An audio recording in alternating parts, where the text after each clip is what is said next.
Shalom frères et sœurs, une nouvelle vidéo, et cette fois-ci, cette vidéo, je l'ai intitulée Du sang et de l'eau. Ça concerne bien évidemment Pessah, et nous allons voir le rôle que va jouer le sang et l'eau dans le salut. Mais auparavant, nous allons nous attarder sur un verset qui pose problème. Et ça fait longtemps que je passe sur ce verset et je n'avais pas compris le rôle de ce verset, en tout cas la dimension de ce verset lorsque je le lisais, et ma réflexion se porte bien sûr là-dessus. Alors nous allons lire en Exode au chapitre 4, verset 24, ce qu'il nous est dit. Alors nous prenons nos Bibles en Exode chapitre 4, verset 24. En chemin, à un endroit où il passait la nuit, Adonai vint à la rencontre de Moshe et l'aurait fait mourir.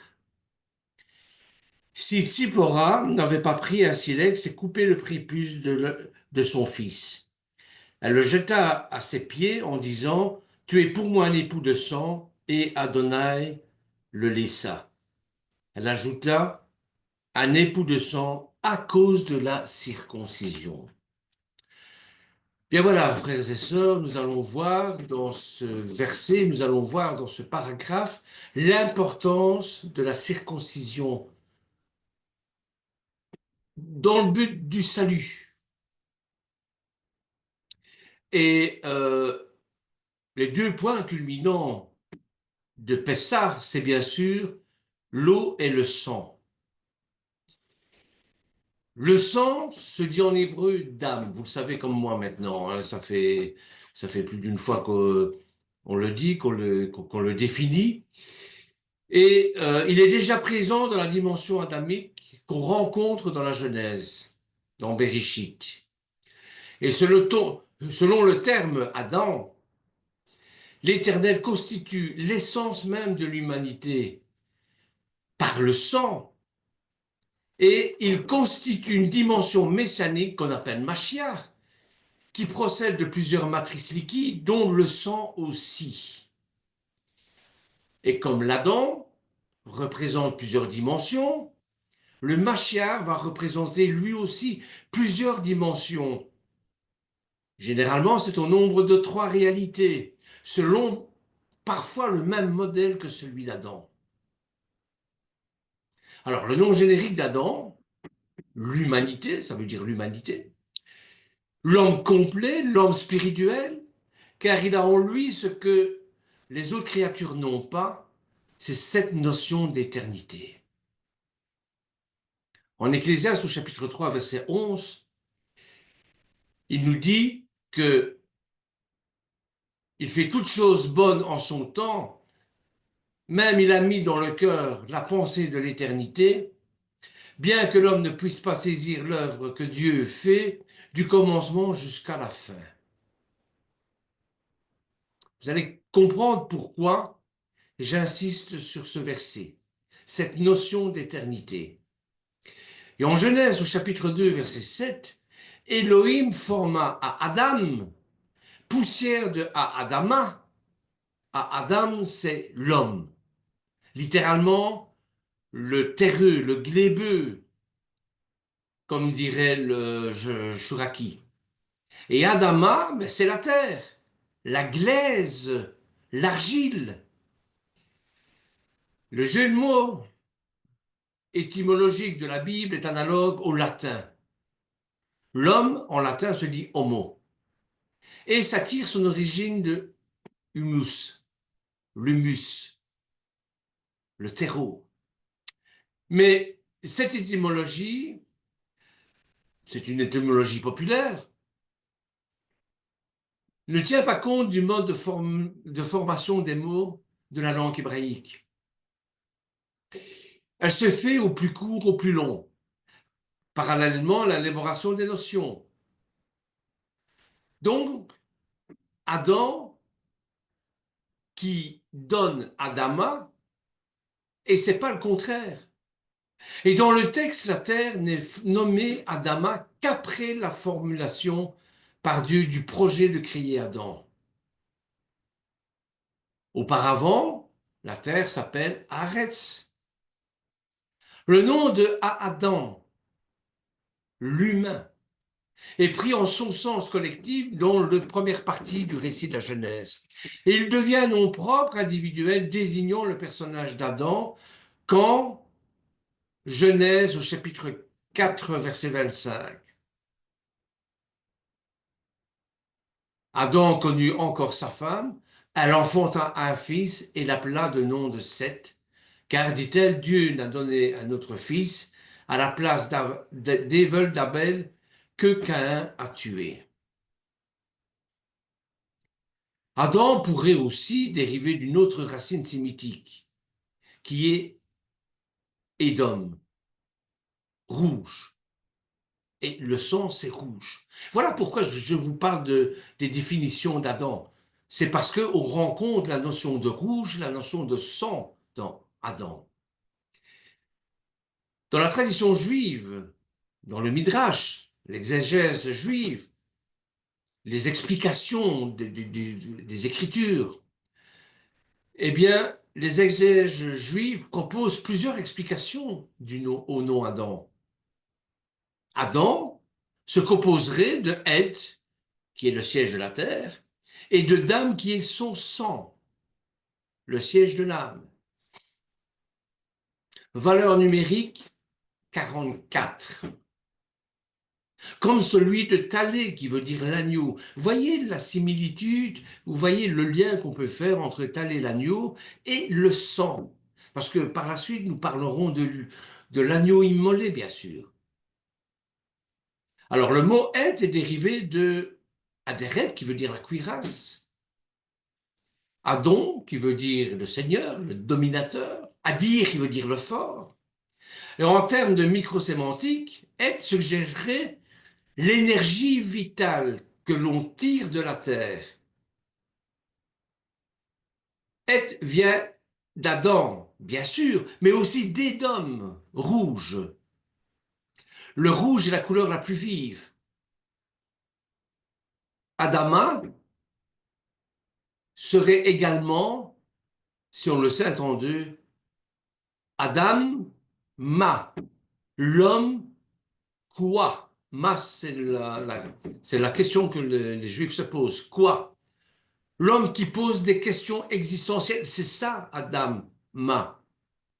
D'où je viens, qui je suis, où je vais. Adam viendrait d'Adama, la terre, et des dames aussi. Et dame, qui veut dire ressembler. Et c'est pour ça que Dieu va dire hein, qu'il a fait l'homme à son image, à sa ressemblance. D'ailleurs, ça se voit dans Isaïe au chapitre 14, verset 14. Je monterai sur le sommet des nues, je serai semblable au Très-Haut. C'est celui qui peut s'élever si haut qu'il devient à la ressemblance de Dieu, et descendre si bas qu'il est plus bas que le végétal, voire que le minéral. Ben, c'est la notion, bien sûr, qu'on retrouve dans la kénos, dans le fait que Yeshua, en Philippiens au chapitre 2, verset 4, s'est dépouillé de ses attributs divins pour prendre la condition humaine jusqu'à descendre et monter sur une croix.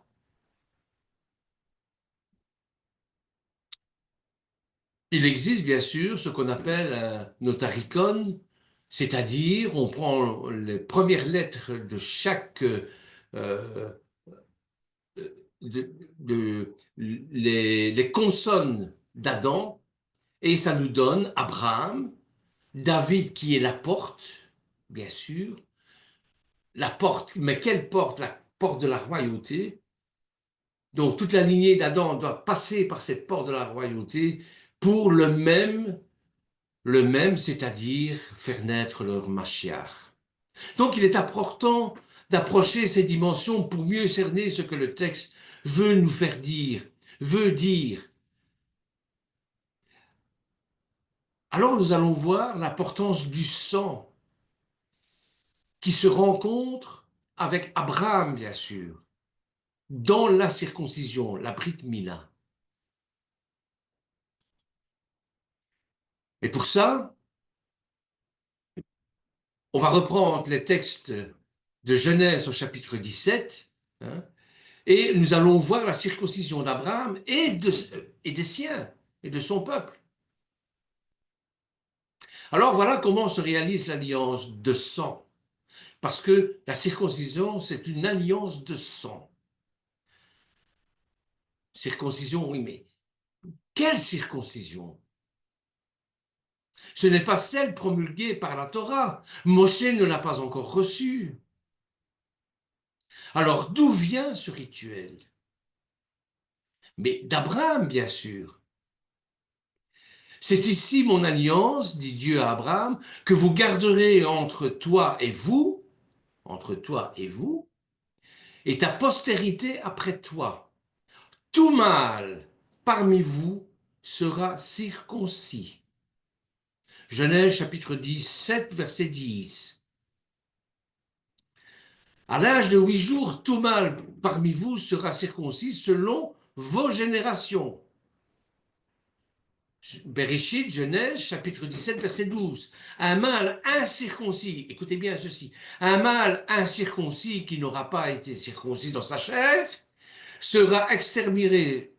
D'autres traductions disent sera retiré du milieu de son peuple, il aura violé mon alliance. En Genèse au chapitre 17, verset 14.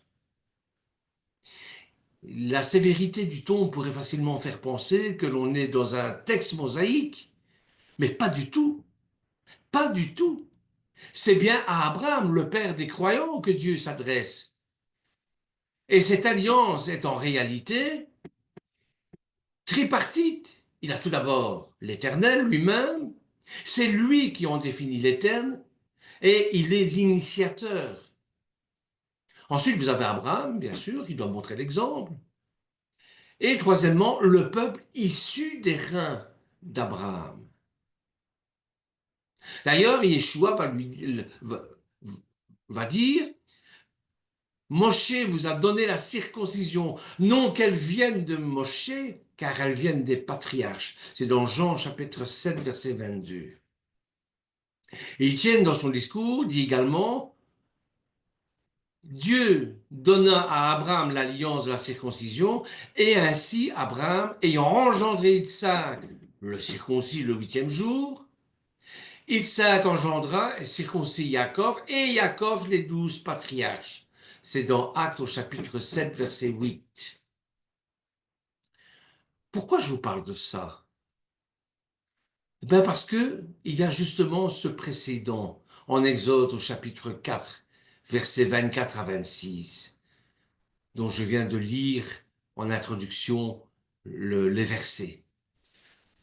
Donc en Exode, on va le reprendre, en Exode au chapitre 4, verset 24, pendant le voyage en un lieu où Moshe passa la nuit, l'Éternel l'attaqua et voulut le faire mourir. Séphora prit une pierre aiguë, coupa le prépuce de son fils et le jeta aux pieds de Moïse, en disant, « Tu es pour moi un époux de sang. » Et l'Éternel le laissa. C'est alors qu'elle dit à l'époux, c'est alors qu'elle dit, « Époux de sang à cause de la circoncision. » Ainsi, la circoncision de Gershon, puisqu'il s'agit de Gershon, son fils aîné, n'était pas selon le rite mosaïque, mais selon l'alliance traitée auparavant entre Dieu et Abraham, ainsi qu'avec la postérité de celui-ci. Moshe et Gershon, en tant que descendants d'Abraham et d'Isaac et de Yaakov, étaient au bénéfice de cette alliance, à condition d'avoir été circoncis selon le rite imposé à Abraham dans le cadre de cette dite alliance, bien sûr. Ouais, ben, qu'est-ce que vient faire Séphora dans tout ça? Eh bien, Séphora était une Médianite. Et les Médianites étaient des descendants d'Abraham et de Kétoura, la seconde épouse après Sarah. Mais les Médianites n'étaient pas au bénéfice de cette alliance abrahamique, car celle-ci n'avait été traitée avec la descendance d'Abraham par le fils de la promesse, Isaac. Alors, on pouvait bien se faire circoncire, mais ça n'a pas un impact théologique, ça n'a pas un impact euh, pour le salut. Vous comprenez? Voilà pourquoi je dis hein, que les Médianites n'étaient pas au bénéfice de cette alliance abrahamique. Et cette alliance abrahamique devait être traitée qu'avec la descendance d'Abraham par le fils de la promesse. Donc la circoncision était pratiquée depuis des siècles par les Égyptiens, mais elle n'était pas courante parmi le peuple de l'Orient. Ainsi bien que les Médianites soient de la descendance d'Abraham, ils n'étaient pas au bénéfice de l'alliance. On va faire un petit rappel. Il faut revenir à l'appel de Moshe pour comprendre. Moshe, obéissant à l'appel que Dieu lui a adressé lors de sa rencontre au buisson ardent, souvenez-vous, reprend le chemin de cette Égypte qu'il a quitté 40 ans plus tôt, dans des circonstances qui lui sont probablement difficiles à oublier. Dieu dira à Moïse, en terre de Madian, va, retourne en Égypte, car tous ceux qui en voulaient à ta vie sont morts. Exode chapitre 4, verset 19. Ceci laisse supposer qu'ils étaient plusieurs à désirer la mort de Moshe. Ils mourront sans avoir pu assouvir leur désir de vengeance. Et Moshe, s'étant en effet rendu coupable du meurtre d'un contremaître égyptien, s'est enfui et s'est réfugié dans une tribu médianite où il va épouser la fille de l'un des chefs de clan. Et 40 ans plus tard, avant que Dieu ne le rappelle à son service, et 40 années pendant lesquelles Moshe va adopter le mode de vie d'un berger médianite. Il va épouser Séphora, la fille de Yitro, sacrificateur de Médiane, dont il aura 2 fils. Et dans les récits bibliques, lorsqu'une femme souffrait d'infertilité, elle ne pouvait avoir d'enfant, le texte mentionne généralement. Or, il n'en est pas fait mention ici. Et donc, dans le cas de Séphora, Séphora n'était pas stérile. On peut donc supposer, je dis on peut donc supposer, ce sont des suppositions, ce sont des hypothèses, bien sûr, parce que ce n'est pas écrit tel quel dans la Bible. Mais bon, c'est par déduction. On peut supposer qu'elle eut des enfants tout au plus quelques années après leur mariage. Et Moshe se devait donc avoir plus d'une quarantaine d'années. Séphora, bien qu'elle soit l'aînée de cette fille, devait être plus jeune que lui, elle était encore en âge d'avoir des enfants, elle était encore fertile. Mais lorsque l'Éternel appelle Moshe à se rendre en Égypte, celui-ci est en pays de Madian depuis 40 ans. Ses fils ne sont plus probablement des adolescents, mais ce sont des hommes. En Exode au chapitre 12, versets 43 à 49, nous indique que la circoncision était une exigence pour la participation à la Pâque. Et plus tard, on verra ça dans Josué au chapitre 5, avant la bataille de Jéricho, Josué devra circoncire tous les mâles nés dans le désert. Et dans Deutéronome au chapitre 10, verset 16, il fait référence à la circoncision du cœur, afin que les Israélites aiment et obéissent au Seigneur. Revenons sur l'appel de Moshe en Exode au chapitre 4, verset 22. Exode chapitre 4, verset 21.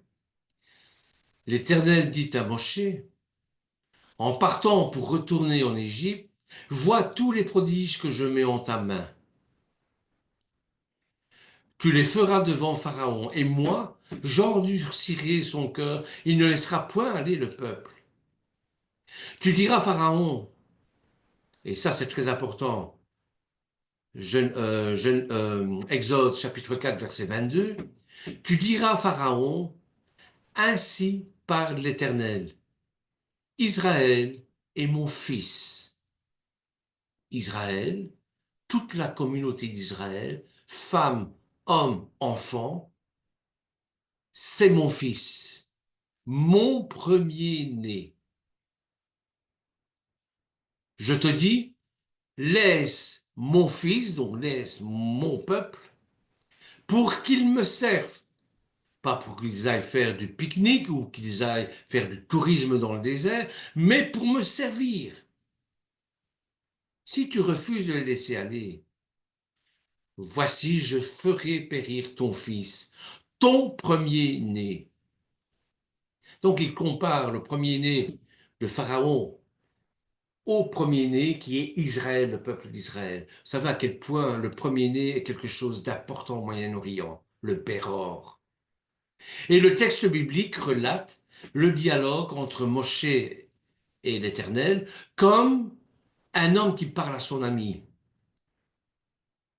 Rien ne semble laisser supposer ce qui va se produire un peu plus loin, au verset 24 justement. Alors que Dieu s'entretient avec Moshe sur ce qu'il aura à dire au Pharaon, le Seigneur va aborder le thème de la 10e plaie d'Égypte, qui est la mort des premiers-nés, et notamment celle du propre fils de Pharaon. Pharaon qui se considère comme fils de Dieu, fils de Ra. Ra, le dieu soleil, bien sûr. Hein. Le dieu inventé de toutes pièces par les hommes. Donc, la mort des premiers-nés évoquait celle du fils de Pharaon, et en évoquant le fait qu'Israël, le peuple hébreu, est son fils premier-né à l'Éternel, le thème de la mort est ici fortement lié à l'Égypte. Ce qui n'est pas étonnant quand on connaît l'importance des Égyptiens hein, à la mort et aux rites funéraires. À cet instant, Moshe ne peut que se remémorer les événements survenus 80 ans plus tôt, lorsque Pharaon, alors au pouvoir, fit mourir tous les premiers-nés des Hébreux. Moïse échappa à cet infanticide grâce à sa mère, Jochebed, et à sa sœur Myriam. Il est maintenant lui-même père de deux garçons. L'un est circoncis, mais l'autre ne l'est pas. Pourquoi il a circoncis l'un et pas l'autre? Là, il faut aller voir la tradition rabbinique. Je sais ce que vous allez me dire. La tradition, il ne faut pas s'attacher aux traditions, etc. Peut-être, mais dans toute tradition, il y a une part de vérité. Et pour comprendre ce qui se passe, eh bien, il faut parfois faire appel à la tradition, à la vérité de cette tradition, même si cette vérité est un peu tronquée. Vous voyez? Donc, dans la tradition rabbinique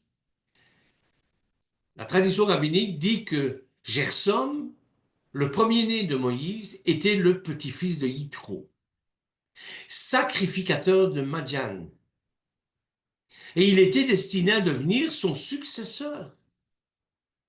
Et donc ne devait pas être circoncis le 8e jour. Comme je vous l'ai expliqué plus haut, les Médianites n'étaient pas tenus, ce n'était pas la descendance d'Isaac, donc ils n'étaient pas tenus de se faire circoncire. L'incirconcision de son fils premier-né est la clé pour comprendre la raison pour laquelle Dieu veut chercher à faire mourir Moshe. On reprend l'Exode chapitre 4 verset 24. Pendant le voyage, en un lieu où Moshe passa la nuit, l'Éternel attaqua et voulut le faire mourir. Séphora prit une pierre aiguë, coupa le prépuce de son fils et le jeta aux pieds de Moïse. Certaines traductions disent le jeta entre les jambes de Moïse.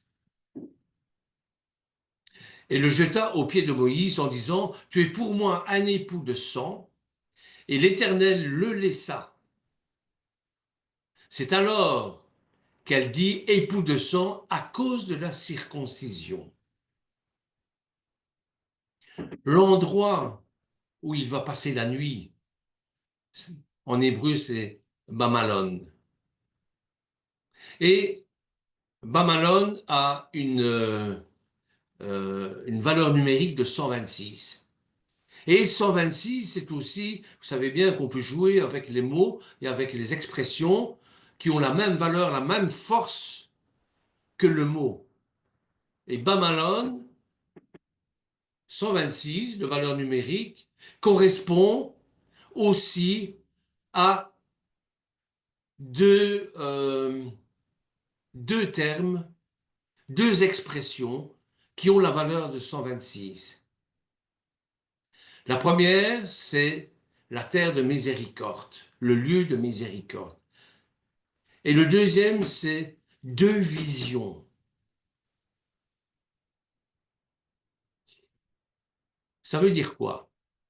Eh bien, ça veut dire que là où il s'est installé pour passer la nuit, ça va être un endroit où la miséricorde va se manifester, où il aura le choix aussi. Et je crois qu'il y a un fait similaire qui s'est produit avec Yaakov en Genèse 32. Souvenez-vous, Yaakov quitte Lavan avec sa caravane, ses épouses, il s'enfuit, mais il est poursuivi par son frère euh, Ésav il veut lui faire la peau. Ils arrivent à Yabok et là, bon, il sépare la caravane en deux et il attend son frère Yabok pour le combattre. Et pendant cette nuit, à cet endroit-là, il y a un anachim, la tradition dit aussi que c'est l'ange de l'Éternel, qui vient combattre Yaakov. Et dans ce combat, dans cette bataille, l'ange va le blesser à l'aine. Nous comprenons très bien qu'il ne s'agit pas de l'aine, mais qu'il s'agit du sexe de Yaakov. Et que ça a rapport avec la circoncision. Comme le prépuce de Gerson lancé entre les jambes de, de Moshe, de Moshe. Donc, il y a un rapport avec la circoncision, il y a un rapport avec le sexe. C'est une alliance abrahamique, c'est-à-dire que sans cette circoncision, Abraham, trop vieux, et Sarah, trop vieille, n'auraient pu enfanter le fils de la promesse. Et spirituellement, le plan divin aurait capoté.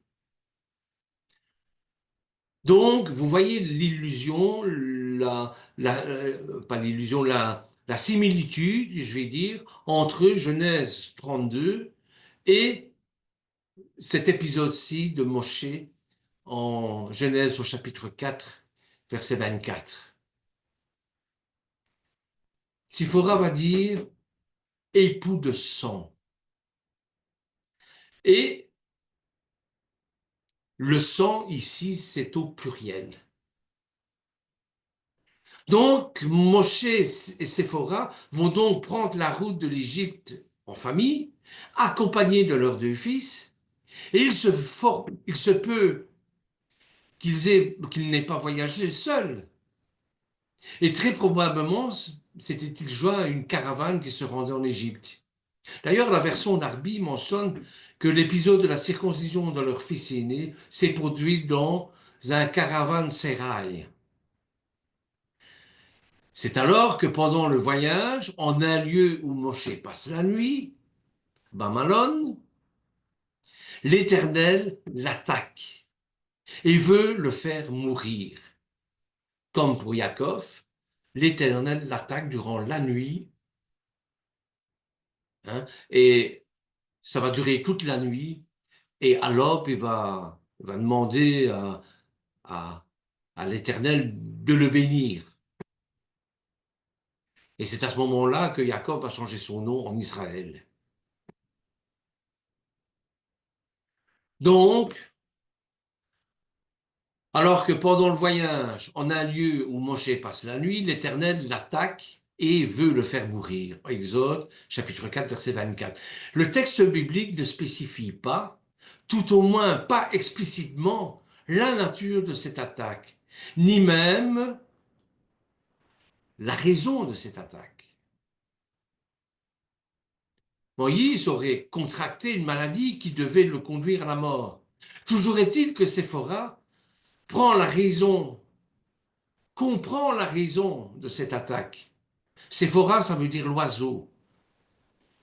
Et la, la caractéristique de Séphora, c'est que quand il y a un problème, elle sait instinctivement la solution à apporter. Elle comprend le problème dans son ensemble et elle comprend comment résoudre ce problème. Et c'est ce qui se passe ici.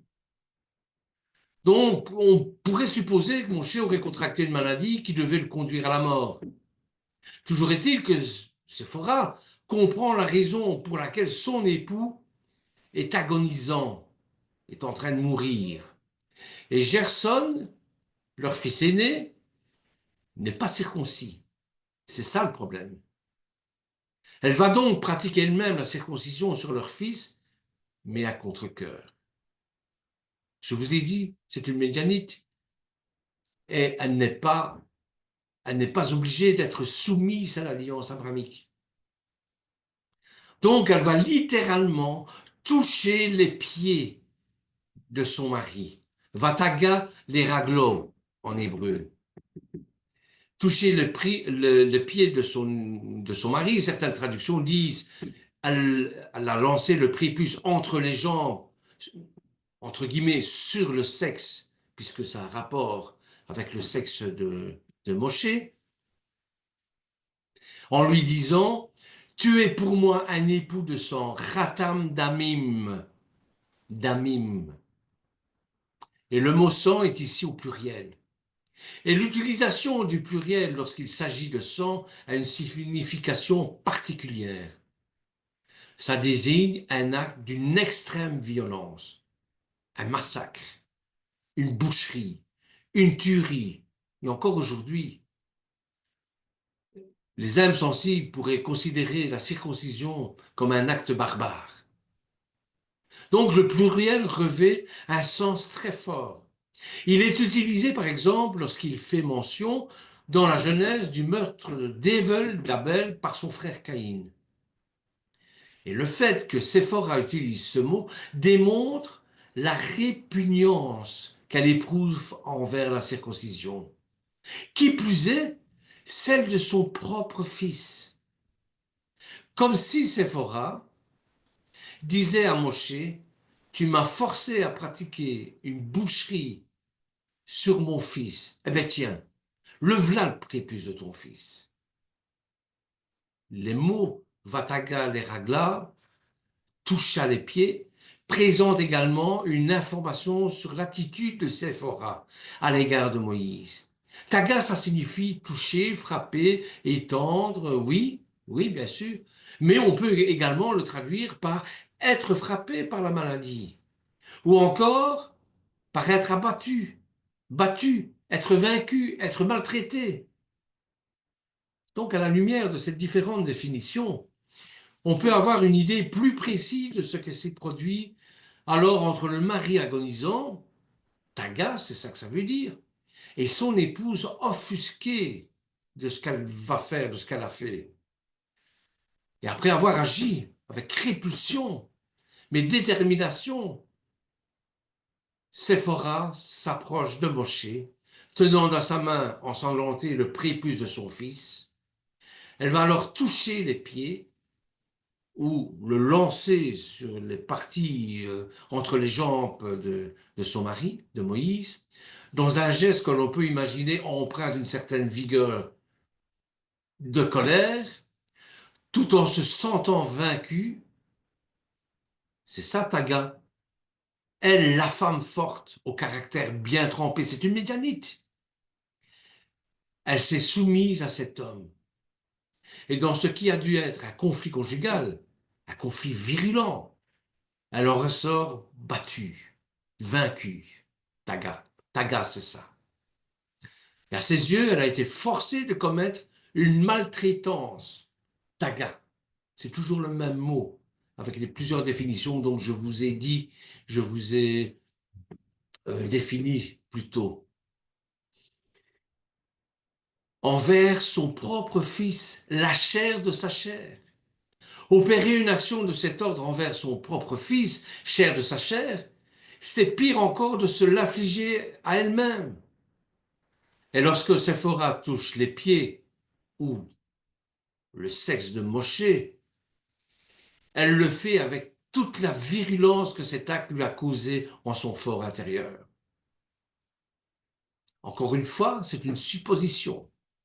On peut supposer que pour Moshe puisse accomplir pleinement sa mission en Égypte, il fallait que lui et ses fils soient circoncis selon l'alliance abrahamique à laquelle se référait le futur libérateur du peuple hébreu, postérité du patriarche.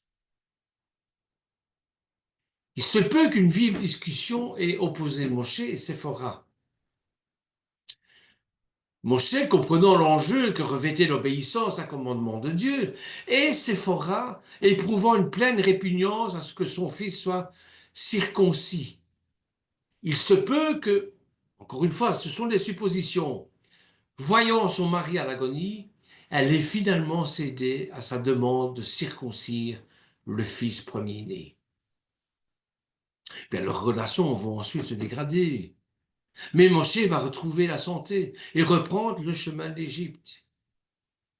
Mais si toutefois l'hypothèse que Moshe avait réellement contracté une maladie qui pouvait avoir une issue fatale est exacte, ça n'explique pas pourquoi le texte semble dire que l'Éternel voulait le faire mourir. Je dis bien semble dire, même si de nombreuses traductions le traduisent ainsi. Dieu va à l'encontre de Moshe.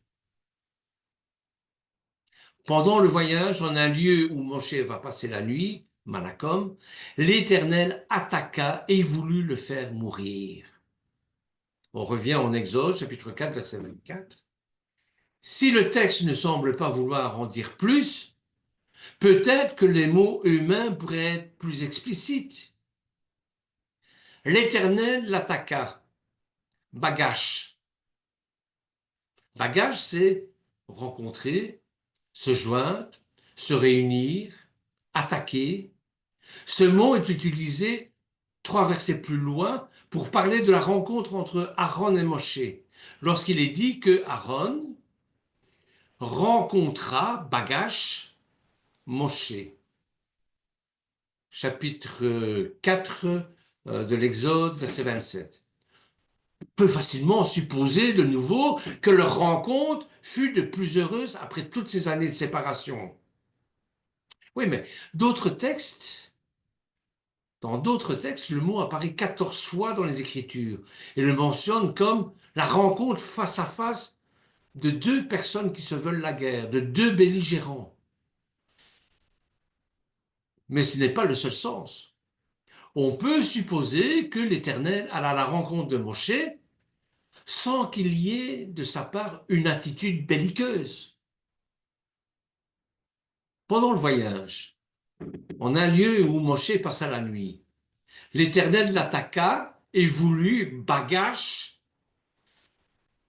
Hein, l'un est écrit avec un P, ici il est écrit avec un bet, Bagash, se faire mourir, le faire mourir. Malgré la similitude phonétique, Les deux mots hébreux ne s'écrivent pas de la même façon. Il n'y a donc probablement pas de racine commune entre eux, entre les deux. Et bagage signifie chercher la face de quelqu'un, demander, interroger. On pourrait donc également lire l'Éternel le rencontra, se joignit à lui, se tint devant lui face à face et l'interrogea. N'oublions pas que l'Éternel parle paix à paix, bouche à bouche avec Moshe. Le sens est bien sûr légèrement différent. Dieu se tient au chevet de Moïse qui est en train de mourir. On retrouve ici le Dieu qui parle à son serviteur. On trouve un exemple similaire dans l'évangile de Luc, au chapitre 7, verset 2, où il fait mention d'un centurion qui avait un serviteur malade et pour qui il éprouvait de la compassion, de la sympathie, et que Yeshua guérit à distance. On peut imaginer que Dieu parle ainsi à son serviteur Moshe. Il y a une chose que tu n'as pas encore faite et qui doit impérativement l'être avant que tu n'atteignes l'Égypte. Il faut que ton fils soit circoncis. Voilà peut-être ce que Dieu est venu dire à Moshe. Peut-être que Moshe a-t-il répondu, Séphora s'y oppose avec virulence, et c'est une cause de dispute entre nous depuis longtemps déjà. Je n'arrive pas à lui faire entendre raison. Et Moshe affaibli fait part de sa rencontre avec son Dieu à sa famille, à sa femme. Elle comprend alors que si Gerson n'est pas circoncis, Moshe mourra des suites de sa maladie. Et elle consent alors et s'attelle à la difficile tâche de circoncire son propre fils. Et c'est les mains pleines de sang de son fils qu'elle va alors toucher les pieds de Moïse avec le prépuce de son fils ou le lancer entre les jambes. Comme pour lui dire, bon, ben, Euh, maintenant, tu as ce que tu voulais, ben allez, lève-toi, tu n'as plus de raison d'être malade, mets-toi sur tes pieds. Mais pour ça, Séphora montre qu'elle est une vraie médianite. Le mot Madian signifie querelle. On imagine facilement que Séphora avait un caractère bien trempé et qu'elle ne reculait pas devant la confrontation. Pour être l'épouse de Moshe, il fallait, puisqu'il fallait être son zivou, donc il fallait quand même un caractère qui puisse contenir le caractère de Moshe, qui avait un caractère bien trempé aussi. Donc, elle ne reculait pas devant la confrontation et elle était de plus la fille du chef de clan de l'aîné de cette sœur. Séphora était une femme de tempérament. Elle diffère en cela de Rivka, son aïeul, avec Isaac. Rivka, son aïeul, par alliance, qui, pour obtenir ce qu'elle voulait de son mari, Isaac va plutôt utiliser le subterfuge. Je ne reviens pas là-dessus, sur le droit d'aînesse et ainsi de suite. Quoique ça a un rapport, bien sûr, avec ce que je suis en train de dire ici, le droit d'aînesse, avec le Béror et avec le fils premier-né et ainsi de suite. Bon. Je reviens à cette rencontre entre Dieu et Moshe. Si je reprends la définition du mot bagage, voici la façon dont on pourrait plus justement le traduire. Bagage, c'est chercher, exiger, faire une requête, chercher pour trouver, chercher la face, désirer, demander, prier, interroger. Alors voyons maintenant, à partir de cette définition, comment l'on pourrait comprendre le sens de cette phrase. En partant du postulat que, loin de vouloir faire mourir Moshe, l'Éternel cherche au contraire à entrer en dialogue avec lui sur un sujet qui lui tient à cœur. La circoncision de Gershom. Moïse est malade. Et le mal dont il est atteint risque de lui coûter la vie. Alors le plan de rédemption, c'est fini, on n'en parle plus. Il a une forte fièvre, ou quelque chose d'autre, on ne sait pas. Le texte ne dit pas. On peut cependant imaginer que ce mal dont souffrait Moshe a été permis par l'Éternel. Il est la résultante de la volonté permise de Dieu, tout comme ce fut le cas avec Jacob, avec Yov. Cette maladie devient alors un contexte favorable à la réalisation de ce qui va suivre. L'Éternel aurait été à l'origine d'une maladie mortelle dont Moïse était appelé à guérir. L'Éternel s'approche de cet homme qu'il appelait à son service, qu'il destine à une tâche énorme. Lui seul sait que Moshe ne mourra pas. Mais la faiblesse extrême de Moshe le dispose à ce dialogue que peut-être il n'a cessé de fuir jusqu'à présent. Souvenez-vous, Moshe a trouvé toutes les excuses possibles et inimaginables pour refuser son appel. Il bégayait, qu'est-ce que lui va faire devant Pharaon, etc. Il se peut fort bien que Dieu lui ait déjà parlé de la circoncision de son fils. Mais Moshe est pris en étau entre la fidélité à son clan familial, son épouse qui s'oppose farouchement à la circoncision, et l'appel que Dieu lui adresse. Ça se voit souvent, ça, être pris en étau comme cela. Et peut-être s'est-il engagé envers son beau-père Yitro, et son fils aîné devra lui succéder comme chef de clan, médianite. Et en ça, il ne peut pas être circoncis. Ou du moins, s'il l'est, bon, ça n'a pas d'importance. Donc, le désert, la solitude, l'isolement, loin du clan familial et des pressions éventuelles qu'il pourrait subir, favorisent ce qui va suivre. Et l'Éternel dit alors à Moïse, maintenant, on va être tranquille pour parler tous les deux. Là, tu ne vas pas pouvoir aller plus loin comme ça. Il va falloir que tu m'écoutes, Moïse. Afin de mieux comprendre le dialogue qui s'instaure entre Moïse et son Dieu, reprenons tout d'abord l'une des définitions de ce mot bagash. Chercher à rassurer. Dieu s'approche de Moshe pour le rassurer. Tu ne mourras pas sauf si vraiment tu t'obstines à ne pas vouloir entendre ce que j'ai à te dire. Et l'Éternel cherche la face de Moshe.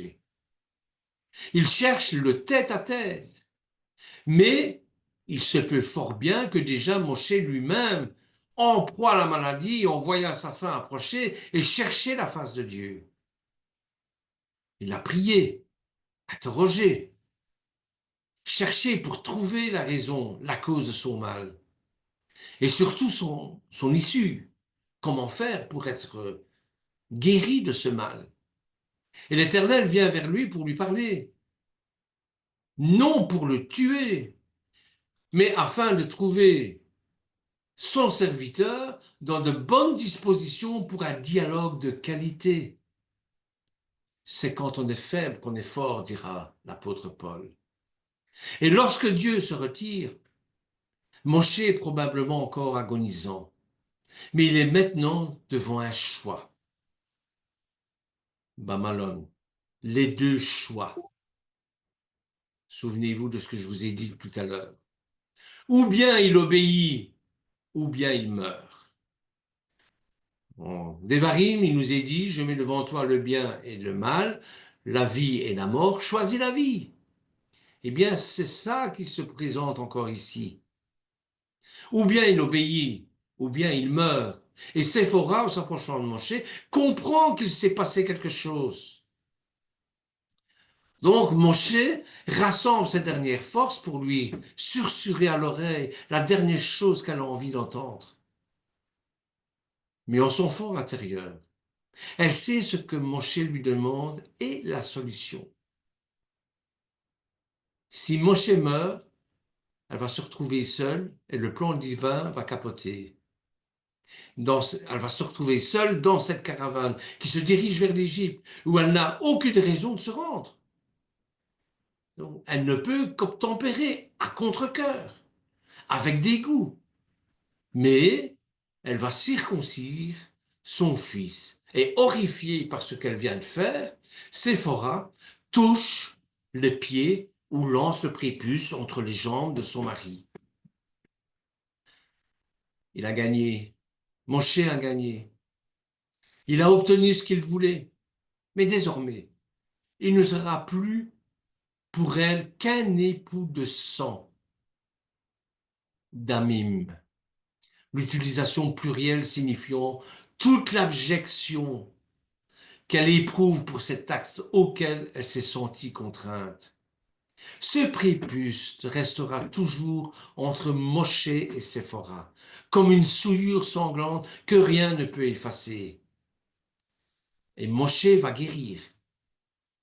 Après que Gershon ait cicatrisé et que Moshe ait repris des forces, la famille va reprendre la route. Probablement seule la caravane à laquelle elle s'était intégrée a repris le chemin depuis plusieurs jours, voire plusieurs semaines. Et Moshe a failli mourir une première fois à la naissance avec tous les autres mâles nouveau-nés. Il a failli mourir une seconde fois lorsque, après avoir tué l'Égyptien, on en voulait à sa vie. Et maintenant que ses ennemis sont morts, il manque à nouveau de mourir, là dans le désert. Moshe a 80 ans. Il n'en est que 2 tiers de sa vie. Mais ça, il l'ignore encore.